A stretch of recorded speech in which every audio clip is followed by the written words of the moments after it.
Hello students, मैं हर्षराज पीएसबीआई की तरफ से आप सभी के साइंस का टीचर स्वागत करता हूं आज के इस नए वीडियो में। आज के क्लास में हम लोग एक नया टॉपिक फूड प्रिजर्वेशन पढ़ने वाले हैं। जैसा कि नाम से ही आप लोगों को समझ आ गया होगा कि फूड प्रिजर्वेशन मतलब भोजन को लंबे समय तक खाने योग्य बना के रखना ही फूड प्रिजर्वेशन है। ठीक है, तो आज के क्लास में हम लोग इसी फूड प्रिजर्वेशन के बारे में बात करेंगे।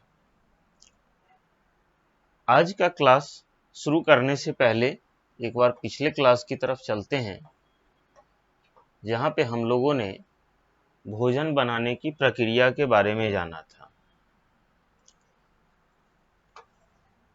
इस प्रक्रिया में हमने देखा था कि क्या क्या चीजें हमें एक भोजन बनाते समय ध्यान में रखना चाहिए। तो जितना भी हमारा रॉ फूड है उसको अच्छे से धो लेना चाहिए। कब? काटने से पहले। ठीक है, और भी बहुत सारा प्रोसेस है। क्या कहते हैं, हमें पल्स में, दाल में या चावल में या फिर कोई भी फूड आइटम्स जब हम बॉयल करते हैं तो उतना ही पानी रहना चाहिए उसमें, जितना में उसका जो न्यूट्रिएंट्स है वह बेकार ना हो जाए। तो यही सब कुछ प्रोसेस था जिसके बारे में हमने जाना था। आज का क्लास हम लोग देखेंगे फूड प्रिजर्वेशन के बारे में। तो चलिए आज का टॉपिक हम शुरू करते हैं। टॉपिक हमारा है फूड प्रिजर्वेशन। ठीक है, यानी कि भोजन को अच्छे तरीके से प्रिजर्व करके रखना, लंबे समय तक खाने योग्य बनाए रखना ही फूड प्रिजर्वेशन कहलाता है। ठीक है, तो हम लोग देखते हैं क्या लिखता है इसमें। The process of treating food in a way that preserve it for a long time is called food preservation। यानी कि भोजन को ट्रीट करने का वैसा तरीका, वैसी प्रक्रिया जिसके द्वारा भोजन को लंबे समय तक फ्रेश बनाए रखना ही क्या कहलाता है? फूड प्रिजर्वेशन कहलाता है। आई बात समझ में? यानी कि जो हमारा फूड है उसको फ्रेश बनाए रखना। फ्रेश कितने दिनों के लिए? तो लॉन्ग टाइम के लिए। और यही प्रोसेस जो है क्या कहलाता है? फूड,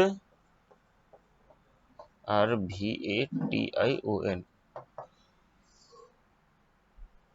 भोजन को लंबे समय तक फ्रेश बना के रखना या उसको खाने योग्य बना के रखने का जो प्रोसेस होता है वही प्रोसेस क्या कहलाता है?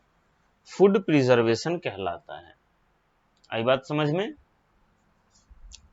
अब आगे लिखता है the food can be preserved by boiling the milk, freezing the meat, dehydrating the pea, salting the pickles, sweetening the jams, canning the fruit and juice etc। अब यहाँ पे बात आती है कि आखिर हम लोग भोजन को कैसे प्रिजर्व करके रखेंगे लंबे समय तक के लिए।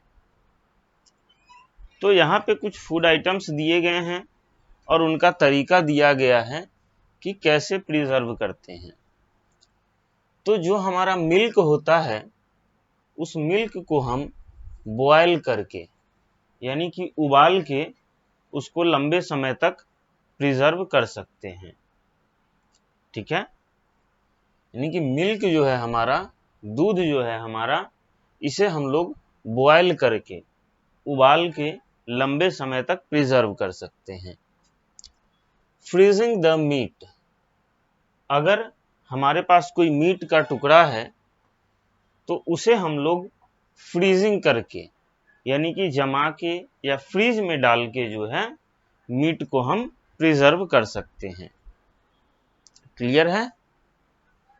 उसके बाद डिहाइड्रेटिंग द पीस, यानी कि जो भी हमारे मटर होते हैं, पी जिसको हम लोग मटर बोलते हैं, उसे हम लोग सुखा के या डिहाइड्रेट करके जो है हम लोग उसे प्रिजर्व कर सकते हैं। साल्टिंग द पिकल, जो भी हमारा अचार होता है पिकल्स, तो अचार को हम लोग क्या कर सकते हैं, साल्टिंग का प्रोसेस यानी कि नमक डाल के उसको हम लोग लंबे समय तक प्रिजर्व कर सकते हैं। स्वीटनिंग द जैम, अब जो हमारा जैम होता है उसमें हम लोग स्वीटनिंग करके यानी कि मीठापन डाल के कुछ कुछ जेली वगैरह टाइप का डाल के जो है इसे हम लोग लंबे समय तक प्रिजर्व कर सकते हैं। Canning the fruit and juice etc, Canning यानी कि फ्रूट और जो जूस है हमारा उसे कैनिंग करके, कैनिंग कहने का सेंस कि वैक्यूम बोतल में जूस को डाल के हम लोग लंबे समय तक इसको प्रिजर्व कर सकते हैं।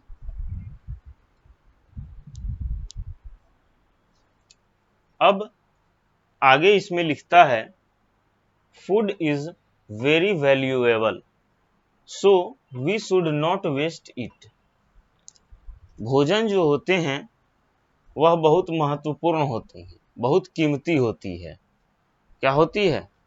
फूड इज वेरी वैल्यूएबल, भोजन जो है वह बहुत ही ज्यादा महत्वपूर्ण है, इसीलिए हमें भोजन को we should not waste it, यानी कि हमें भोजन को वेस्ट नहीं करना चाहिए। आई बात समझ में? Milk can be saved by pasteurisation, दूध को हम लोग पास्चुराइजेशन एक मेथड है, क्या है पास्चुराइजेशन, यानी कि दूध को लंबे समय तक यूज में लाने के लिए पास्चुराइजेशन एक प्रोसेस होता है जिसे हम लोग करते हैं। आई बात समझ में? चलिए sun drying method can also preserve food, यानी कि धूप में सुखाने का भी जो तरीका है उसमें भी बहुत सारे फूड प्रिजर्व किए जाते हैं। वही कहता है सन ड्राइंग मेथड, यानी कि सूर्य की रोशनी में, सूर्य की धूप में भी भोजन को प्रिजर्व किया जा सकता है।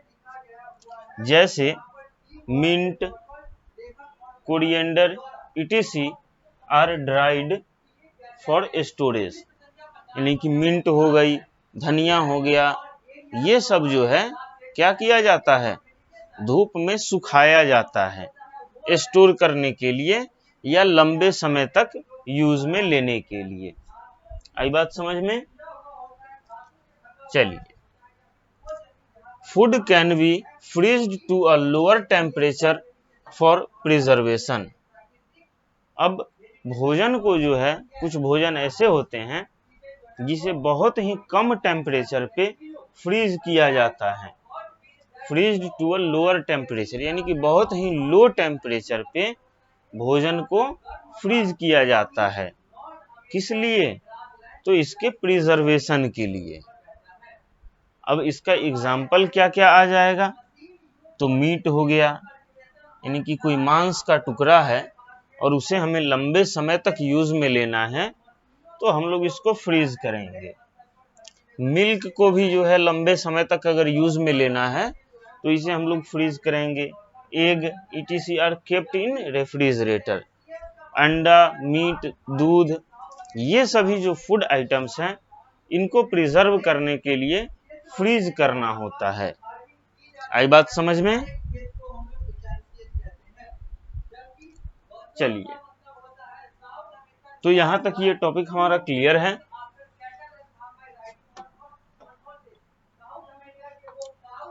अब हम लोग इसमें आगे बढ़ते हैं।